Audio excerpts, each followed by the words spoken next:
pinsan ko. Ito may baha dito sa Perea. Konti. Ayan. Wala na to dati, bumalik ngayon. Ayan, hanggang doon na sa kabila.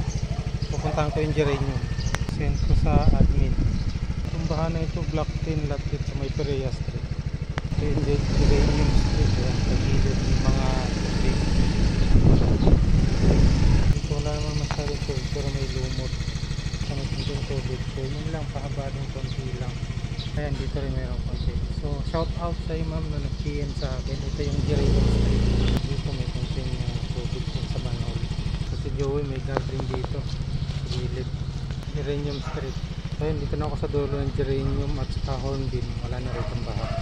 So ito, papadala ko ito ngayon kay admin ma'am sa nag-PM sa akin. Perea corner geranium talaga medyo madami. Perea street.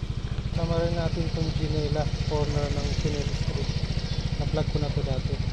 Okay guys, Ercilia wala namang baha. Malinis yung kalsada nila. Okay, yan lang guys. At dito